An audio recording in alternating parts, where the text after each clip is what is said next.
Eis aí, amados irmãos, o tema da nossa mensagem nesta manhã: criados em Cristo para um propósito. O nosso versículo inicial está em primeira carta do apóstolo Paulo aos Coríntios, capítulo 4, versículo 15. Vamos ler o versículo de abertura, amados. 1 Coríntios 4, 15. Porque ainda que tenhais 10.000 aios em Cristo, não tendes, contudo, muitos pais, pois eu, pelo Evangelho, vos gerei em Cristo Jesus. Eterna Igreja do Senhor Jesus Cristo, povo de propriedade exclusiva de Deus, salvos pela graça, abençoados com toda sorte de bênçãos. Meus amados, vocês sabem muito bem que nós defendemos, até porque, se você está na verdade do Evangelho, é impossível você não defender a predestinação. E nós defendemos essa visão porque entendemos que a predestinação ao qual ele nos predestinou desde antes da fundação do mundo, ela é a espinha dorsal. Nós sempre dizemos que Deus ele não improvisa, como há uma frase muito famosa que é atribuída ao Albert Einstein, uma frase que diz assim: Deus não joga dados com o universo. Ou seja, Deus não está brincando de dados, não está jogando sorte, Deus não está improvisando. Não, tudo de Deus é um plano perfeito, plano estipulado desde antes da criação desse cosmos, desse universo que nós conhecemos, do mundo. Antes de tudo isso, Deus já havia planejado tudo, meu amado. Deus ele é onisciente, ele sempre soube de todas as coisas, e nós estamos submetidos a esse Deus, a graça desse Senhor, Deus esse que se manifestou em carne, meus amados, e veio morrer por nós. Nenhum homem poderia ser salvo pela lei, nenhum homem teria essa capacidade de se libertar do pecado, de ser salvo, sempre salvo, reconciliado por seu próprio mérito. Então nós defendemos essa visão da predestinação porque, como eu já disse, eu repito, nós entendemos que ela é a base de tudo, é a espinha dorsal da obra de Deus.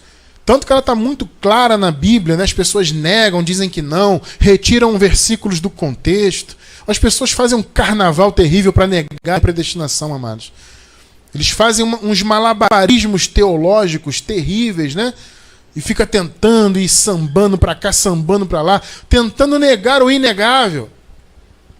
Você que está pela gravação no YouTube, eu vou deixar embaixo do vídeo alguns estudos sobre predestinação. Nós temos vídeos muito bons que falam desse assunto. Eu vou deixar embaixo do vídeo o link aí, em nome do Senhor Jesus, para você assistir. Tá? Você que está ao vivo, quando estiver assistindo a gravação, alguns irmãos assistem ao vivo e depois reassistem. É só você ir embaixo do vídeo no YouTube que você vai encontrar o link para você entender bem esse assunto. Só que muitos não entendem e ficam se perguntando, mas se há predestinação, por que temos que pregar? Essa é uma pergunta, assim, tudo bem, eu entendo, Faz parte, do crescimento. Então a pessoa se pergunta, Cristiano, mas se há predestinado, por que eu tenho que pregar? Se o cara já é predestinado, então não preciso pregar. E isso é uma bobagem, Isso não tem sentido. É justamente por haver pessoas predestinadas é que nós temos que pregar. O apóstolo Paulo disse: como ouvirão se não há quem pregue? Como crerão em quem nunca ouviram falar? Quer dizer, se a pessoa nunca ouviu falar de Jesus Cristo ressuscitado, como que ela vai conhecer Jesus? Porque, amados, a maioria das pessoas hoje conhece Jesus segundo a carne. Esse é o ponto. A maioria conhece Jesus, menino Jesus, filho de Maria, e ficam seguindo Jesus segundo a carne, e conhecendo ele como Nazareno, cumpridor da lei. Jesus jejuou, vou jejuar. Jesus foi para o deserto, tem que ir para o monte, para tentar imitar Jesus no monte, ou Jesus pagou o preço, eu vou pagar. E, sabe, e as pessoas, por que as pessoas são assim? Porque elas enxergam Jesus segundo a carne. Então, se ninguém chegar para elas e pregar, ela nunca vai entender o conceito. E se você está aí ao vivo ou pela gravação e está estranhando, mais uma vez eu vou deixar um link embaixo do vídeo no YouTube sobre essa visão das duas manifestações, Jesus de Nazaré e Jesus Cristo ressuscitado. Então, amados, é importante você entender isso e entender que as pessoas precisam ouvir. Ou seja, o fato de ter sido predestinado, o fato de haver pessoas eleitas de Deus, é que nos impulsiona a pregar. Porque esses eleitos, não obstante eles já estarem salvos no Espírito, eles precisam que a salvação se manifeste no entendimento deles. As pessoas não entendem isso, essa diferença da salvação do Espírito para a salvação da alma. A alma é o quê? A alma é a psique, a alma é o entendimento. Então existem muitas ovelhas de Deus que já são salvas no Espírito, já foram reconciliadas. Só que a mente delas ainda não foi resgatada. Então a pessoa está no ateísmo, estão envolvidas com religiões de origem africana, com religião evangélica, pentecostal, neopentecostal, tradicional, protestante. Elas estão envolvidas com toda essa coisa religiosa. Por quê? Porque mesmo sendo ovelhas, a mente delas não foi resgatada. Então hoje, amados, nós pregamos para isso. Eu, Cristiano França, não estou aqui me esforçando em pregar o evangelho para salvar para a eternidade. Entendem isso? O Senhor já fez isso, Ele já salvou os seus eleitos. Então, a nossa função, o nosso desejo, o nosso ímpeto de pregar é para que essas pessoas que já são salvas no Espírito alcancem a salvação no entendimento e o propósito de Deus para a vida delas seja alcançado também. Porque, amado, quando a pessoa ouve o Evangelho, ela é criada em Cristo. Ela é criada em Cristo no entendimento. Então, ela é gerada para Cristo no entendimento. E há um propósito nisso. Se você pensar, né, Cristiano, qual é o propósito então? A pessoa é predestinada, já é salva, sempre salva. Para que eu vou pregar para ela? Você vai pregar para que a salvação alcance o entendimento dela. Isso é fundamental. Ela vai ser salva no entendimento. É por isso, inclusive, que Paulo fala que é o capacete da salvação. Ele não fala o capacete da salvação? Salvação que protege a mente. O capacete é o que protege a mente. Vocês entendem isso? Então a salvação que já está no espírito de todos os eleitos tem que se manifestar na mente do eleito para que o eleito se liberte da religião, do ateísmo, de correntes filosóficas contrárias ao evangelho, sejam elas quais forem. O eleito precisa se libertar, amado. E aí, a partir do momento que esse eleito, que essa eleita é criada em Cristo por meio do evangelho na sua mente, então o propósito de Deus para aquela vida começa a ganhar forma. Cristo começa a ser formado na pessoa. Como o apóstolo Paulo fala, ele falando aos Gálatas, ele fala assim: Gálatas, eu estou novamente sentindo dores de parto por vocês, até que Cristo seja formado em vós. Então esse é o processo. A salvação alcança a mente, a pessoa é criada em Cristo na mente, e aí o processo de transformação na vida dela começa até que Cristo seja formado nela. Então nós estamos pregando o evangelho hoje para gerar as pessoas em Cristo. Gerar aonde, Cristiano? Na mente. Tudo é na mente, no entendimento. Então, mais uma vez, olha só o que Paulo fala aqui, 1 Coríntios 4,15. Porque ainda que tenhais 10.000 aios em Cristo, o aio é o quê? É o condutor. Então, Paulo está dizendo o seguinte: os coríntios eram uma igreja muito subdividida, e tinha grupos, né, grupinhos. Eu sou de Pedro, eu sou de Apolo, eu pertenço a fulano. E o apóstolo Paulo até puxa a orelha deles, né? Ele fala assim: Coríntios, que negócio é esse de que eu sou de Paulo, eu sou de Pedro? Por acaso Paulo morreu por vocês? Isso é um puxão de orelha e tanto, né?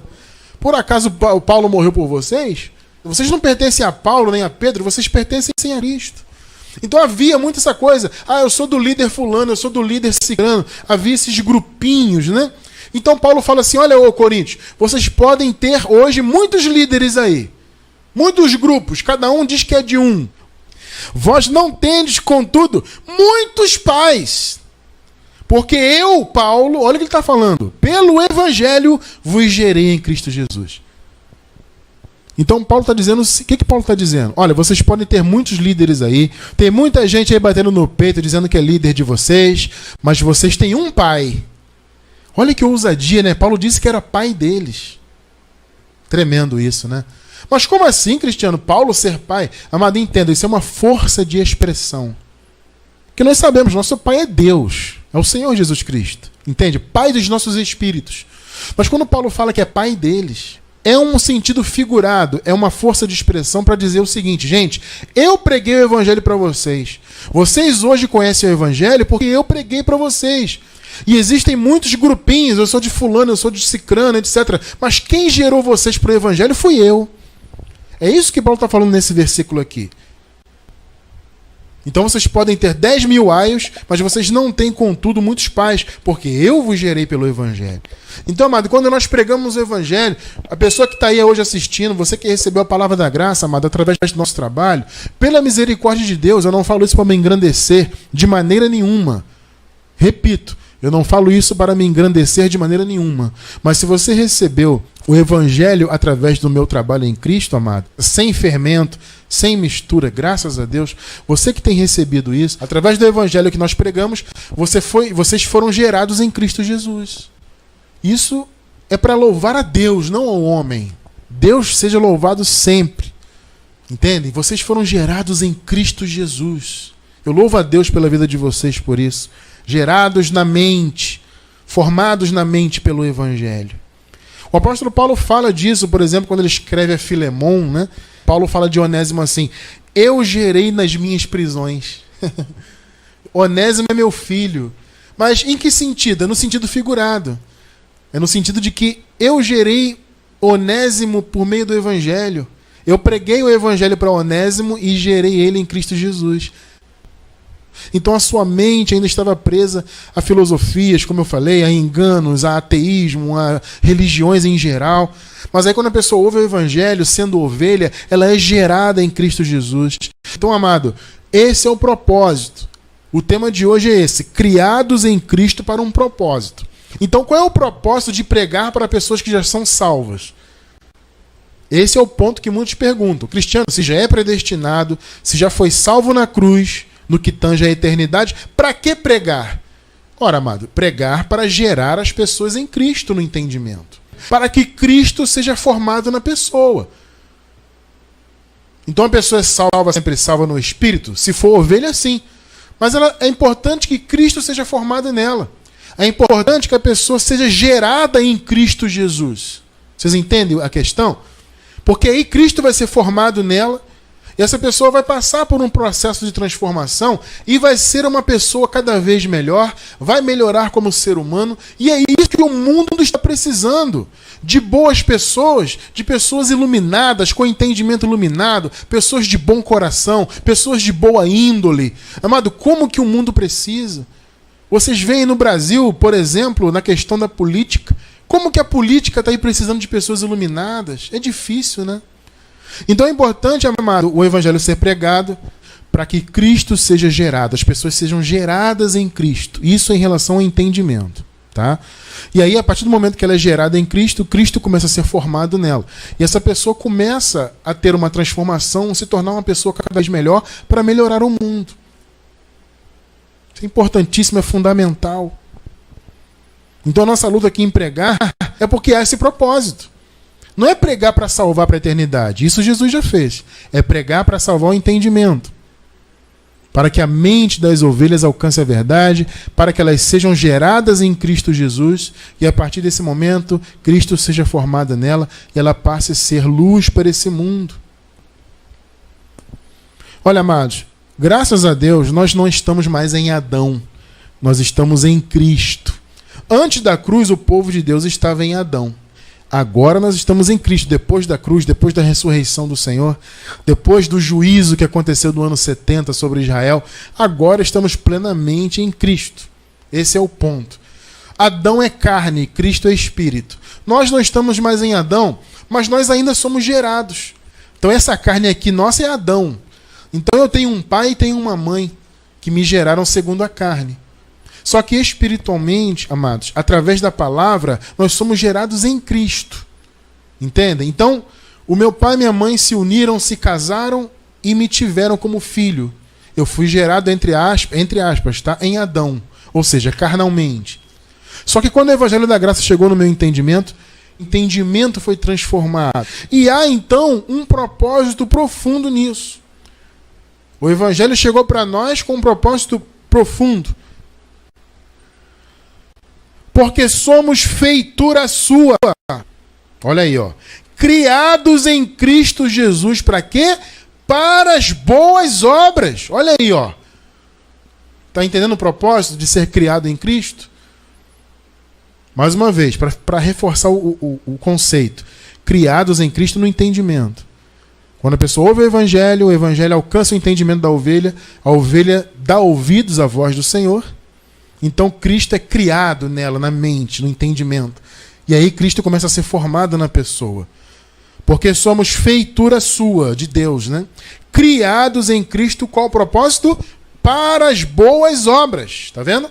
As quais Deus antes ou de antemão preparou para que andássemos nelas. Percebeu o propósito? Para que nós pregamos o evangelho? Para criar as pessoas em Cristo Jesus para as boas obras. Então, amado, essa história de que se é predestinado não precisa pregar, isso é bobagem, amado, de quem quer negar a predestinação. Isso é uma grande besteira. Pregar para quê, Cristiano? Já é predestinado então, não sei o quê. É porque eles misturam tudo. Eles não entendem o conceito da salvação. Então eles misturam os conceitos. Salvação do espírito com salvação da mente. Esse povo não entende nada, amado. A verdade é essa. Por isso que Paulo fala, aqueles que não andam, né, piamente na verdade do evangelho, nada sabem. Então pode ser teólogo, pode ser formado em doutor, PhD, THD, pode ser o que for. Nada sabem. E acha que tem que pregar para salvar as pessoas para a eternidade. Acha que tem que pregar para a pessoa, entre aspas, aceitar a Jesus. Na Bíblia não tem isso. Mas eles dizem que a pessoa tem que aceitar Jesus, entre aspas, mais uma vez, para aí depois ela entrar na denominação, ela vai se batizar, ela vai tomar Santa Ceia, vai passar óleo ungido, vai cumprir a obra da lei, para tentar ser salva. Você vê, gente, quantas barreiras que eles colocam para a salvação? Sendo que a salvação do Espírito já foi concretizada. Mas eles colocam tantas coisas antes e fazem as pessoas viverem numa religiosidade, tentando buscar algo que Deus já deu para elas, que é a salvação eterna.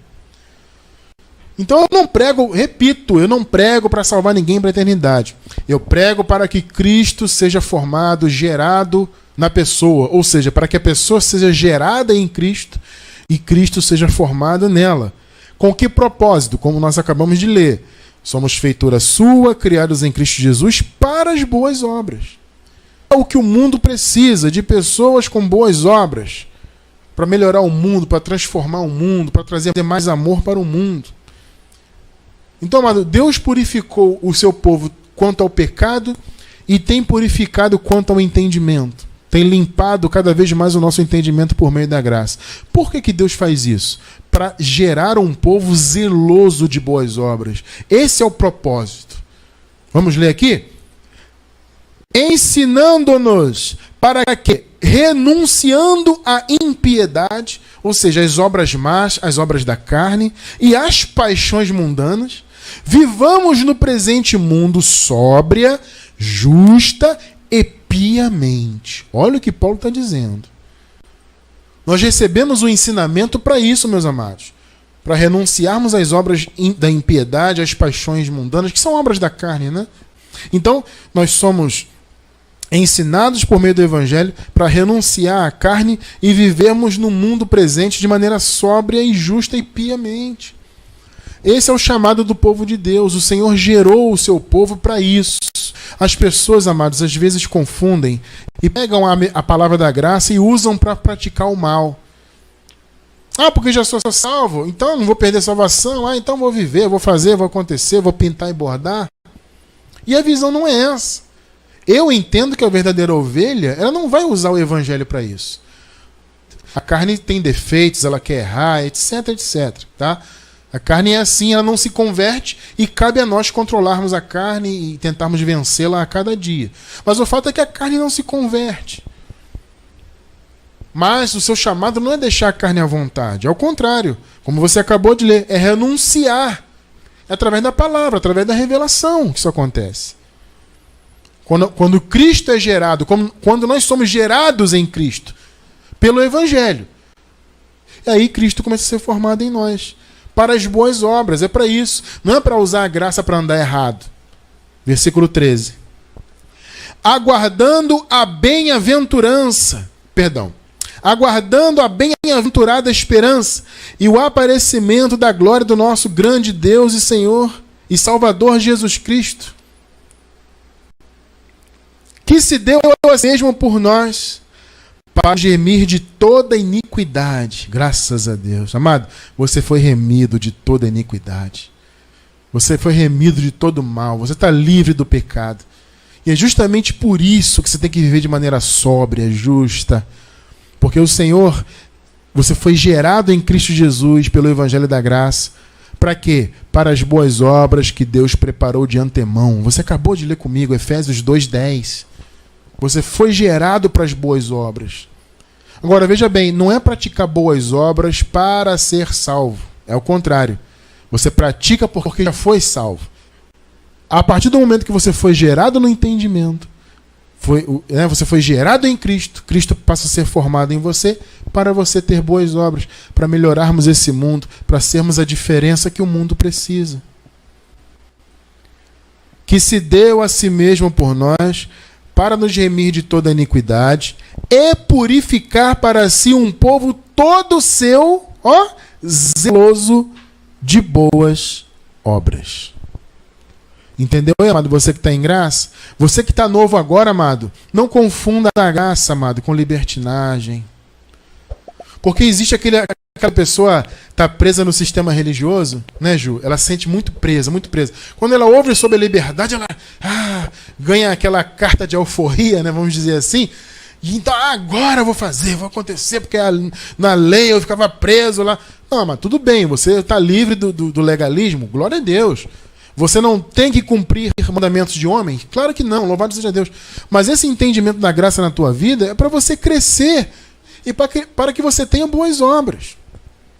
Qual o propósito? Deixar a carne à vontade, fazer o que ela quiser, o mal que ela quiser? Não. Sermos a luz do mundo, zelosos de boas obras, como nós acabamos de ler aqui. Vamos cumprir esse propósito, meu amado irmão e minha amada irmã, de ser luz do mundo. Seja a luz, você conhece a graça, amado. Às vezes você pensa assim, Cristiano, o que eu faço para pregar a graça para alguém? Amado, a primeira coisa, dê bom testemunho. Acho que não há evangelização melhor e maior do que você ter um bom testemunho na sociedade. Tenha boas obras. Ame as pessoas. Faça o bem quando for possível para você fazer o bem. Ajude quem tem que ajudar. Se Deus colocar alguém no seu caminho, ajude. Faça o bem, de maneira geral. Eu não preciso explicar, amado, o que é fazer o bem. Vocês são inteligentes. Vocês sabem do que eu estou falando. Faça o bem porque você foi criado em Cristo para isso. Para que você seja a luz que o mundo precisa, o sal que a terra precisa. O Senhor Deus fez o Evangelho da Graça chegar até você para isso. Então cresça como pessoa, melhore cada vez mais, aplique a palavra na tua vida, amado. Você foi criado para as boas obras. Você foi criado em Cristo para ser a diferença que a tua família precisa. Na faculdade, na escola, na vizinhança. Enquanto estiver ao nosso alcance, sigamos a paz com todos. Amado, siga a paz com todos. Viva em paz com as pessoas. É claro que nem sempre, né, depende de nós. Mas no que depender de você, siga em paz. Viva em paz. Não brigue com ninguém. Não viva em guerra com ninguém. Ao contrário, amado, você foi criado para as boas obras. Você foi criado para fazer o bem. Se alguém te deseja o mal, deseja o bem para essa pessoa. Se alguém te deseja maldição, ore por ela. Isso é ser cristão, amado, é fazer boas obras. Não é cumprir religiosidade, não é viver atrelado a cerimonialismo, a paga preço, a come e bebe, sacrifica e faz campanha. Isso não é ser cristão. Ser cristão é fazer o bem. Ser cristão é ter Cristo sendo formado em si e ser luz para o mundo. Esse é o propósito de se pregar o Evangelho. O Evangelho, abençoados, é proclamado a fim de que os que creem em Deus apliquem-se as boas obras. Tito 3. Fiel é esta palavra, e quero que a proclames com firmeza, louvado seja Deus, para que os que creem em Deus procurem aplicar-se às boas obras. Olha aí, abençoado, o propósito, tá vendo? Essas coisas são boas e proveitosas aos homens. Tá vendo aí? Fiel é a palavra. E Paulo falou, Tito, eu quero que você proclame essa palavra com firmeza, amado. Você não tem que proclamar a graça com timidez. Proclamar a graça com Sabe, será? Não, com dúvida. Não, amado, é com firmeza. A graça é a verdade de Deus, a graça é a revelação do Espírito Santo. Você tem que pregar essa palavra, aqui como Paulo disse, para que as pessoas que creem em Deus procurem aplicar essas boas obras. Vocês estão percebendo que o pregar o Evangelho é para isso? É para gerar as pessoas em Cristo, para que Cristo seja formado nas pessoas, a fim de que elas se apliquem em boas obras. Esse é o propósito desse ministério aqui. É gerar as pessoas em Cristo para que as pessoas tenham boas obras no mundo. Elas vão alcançar galardão com isso, com certeza, mas independente do galardão, a boa obra da pessoa vai trazer melhorias para essa vida terrena, para a família dela, para os amigos dela e para toda a sociedade de maneira geral. Por isso que Paulo fala aqui, essas coisas são boas e proveitosas aos homens, ou seja, para a sociedade.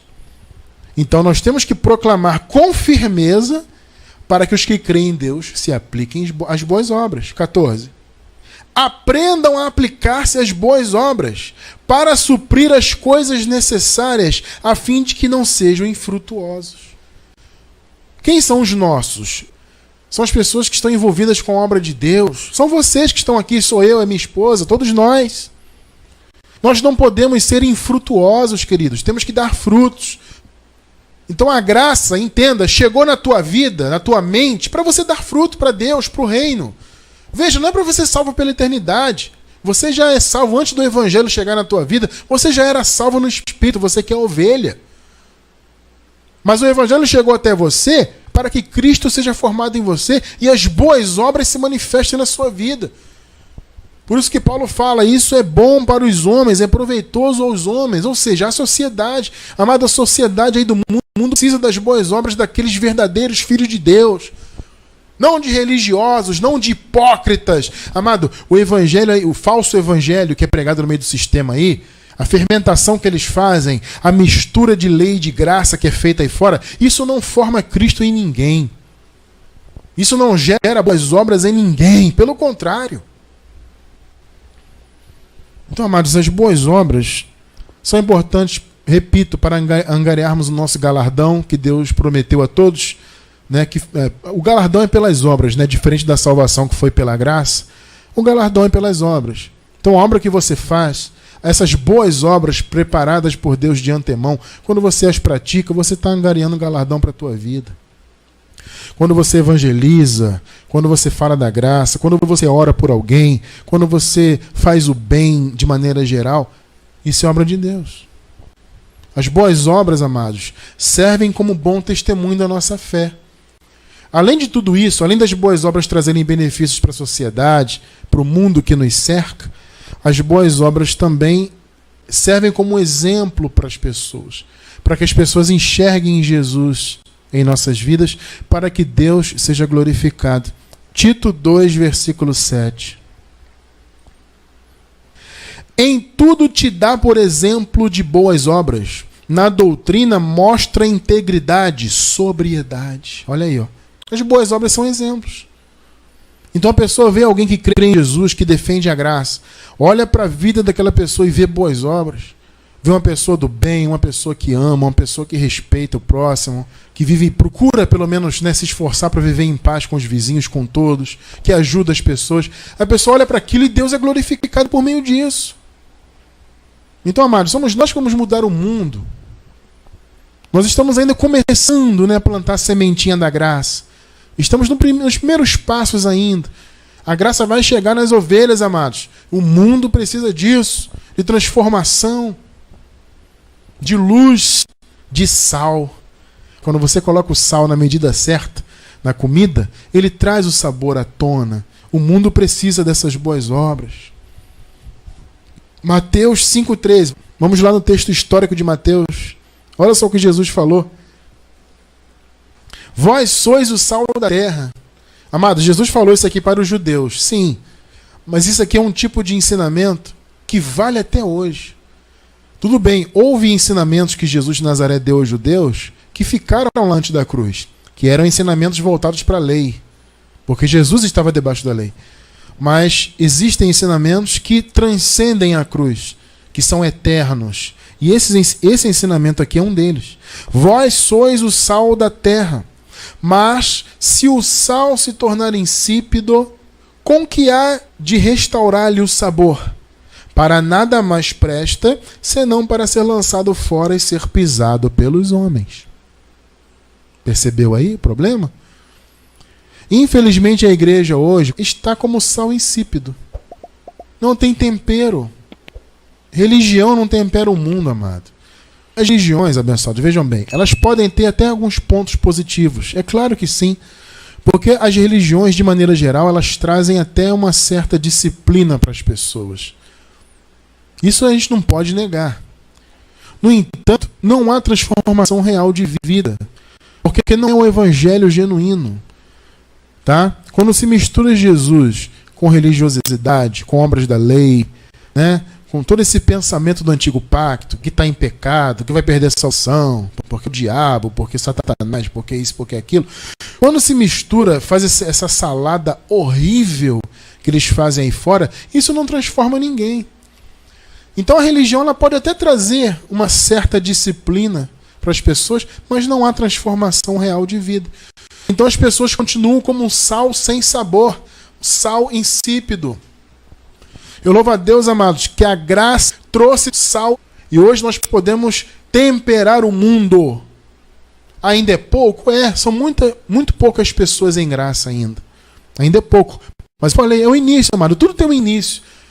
Tudo começa com o primeiro passo. Então, o fato de estarmos plantando a palavra da graça no mundo hoje é o início. Mas vai se multiplicar. Essa semente da graça vai frutificar, meu irmão. As pessoas vão ser geradas em Cristo por meio desse evangelho e Cristo será formado nessas pessoas aí no mundo. Então, de geração em geração, eu tenho certeza que o evangelho vai impactando o mundo. Talvez na nossa geração nós não vejamos as mudanças que esse evangelho trará.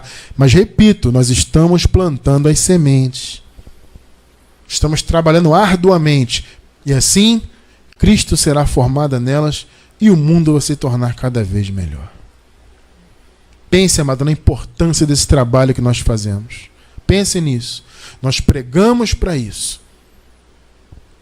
Vou encerrar com 2 versículos. Gálatas 6:9 e depois Efésios 6:8. E não nos cansemos de fazer o bem. Olha aí, ó. Esse é o chamado da ovelha. A ovelha que foi criada em Cristo Jesus e que tem Cristo sendo formado nela. Olha o chamado.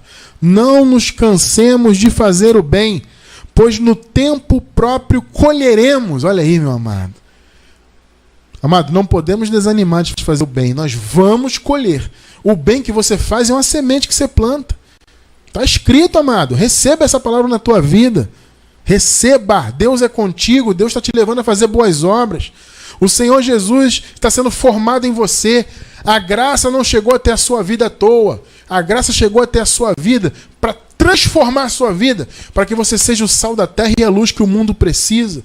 E, por fim, Efésios 6:8.